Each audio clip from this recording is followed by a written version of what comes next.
Someone who's written a very powerful piece is Olusola Ezekiel.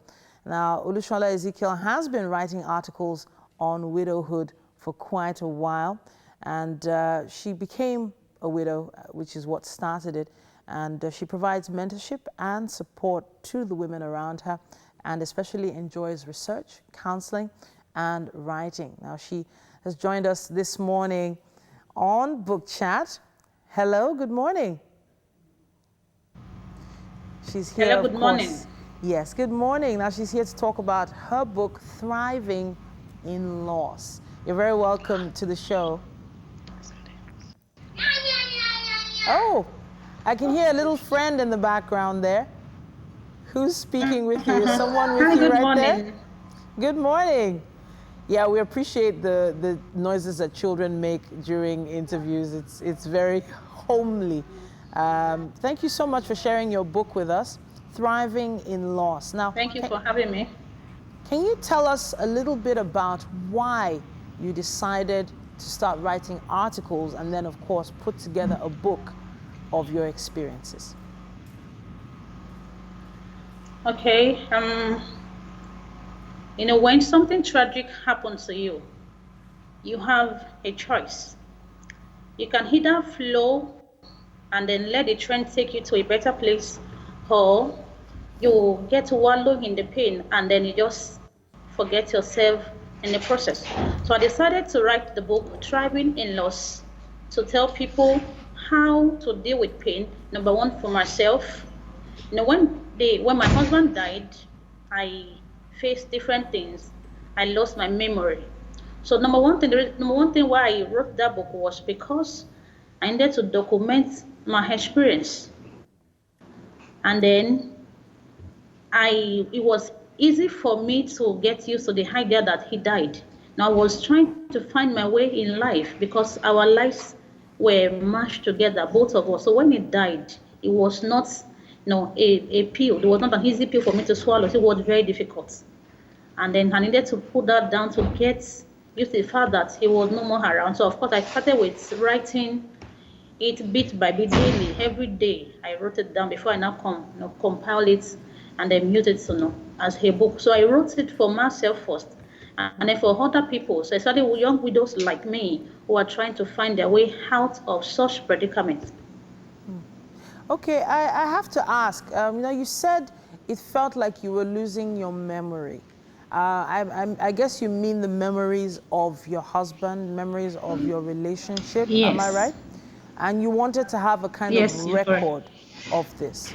Wanted to what? Say please. You were hoping to keep some kind of record of your experiences with your husband when he was alive. Yeah. Yes. Yeah.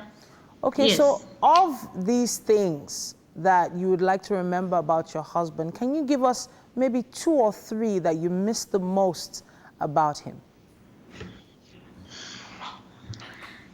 Samson Ezekiel was his name. He was a very loving man, very responsible to his family, responsible to God, responsible to everyone around him. You know, he made sure that my joy was his priority. I never lacked anything emotionally, financially, spiritually. He was there. He was like my backbone. Of course, when you look to the front, I see him, and when I look behind me, I see him. So when he was no more, it was very difficult for me to plan my way through out of life. It was loving. In fact, one thing I always remember him for, because he had very many sides of him. But the fantastic thing he did was the fact that when I was pregnant with my first child, you know, when we got married, we didn't have a child on time. We waited for over 3 years. My husband, or my late husband, did not miss a day of my antenatal. He was there. He would pick me to the hospital. Wow. Of course, he would have to go to the office. So he would drop me at the hospital, run around for the documentation of everything, and then tell me to sit and relax for the lecture. And then he'd go back to his office, or went back to his office, and then he would come back to pick me. We did that throughout the 9 months of the pregnancy. Even during delivery, he was there. We didn't tell anybody. Even while I was having complication, I had complication during the pregnancy.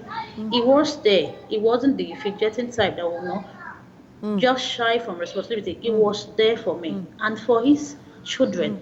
Though the second child didn't know him. I was pregnant when he passed away, but he was a very loving father, a caring husband, and a man to the core.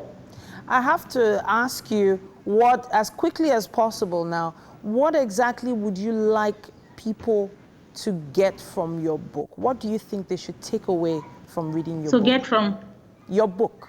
Your book. oh, okay. The essence of the book is to make it known to people, especially the young widows like me, that trying to find their way, that in this same predicament, trying to find their way in this new status they just found themselves. The book is a roadmap for them, and then for them to thrive. I can tell them they can thrive through loss and in their loss the same way I have been thriving, and I will still continue to thrive. You know, when my husband passed away, I needed someone to help me, you know, with the road, to tell me that everything will be all right and then I will be doing fine. And this are what you should do.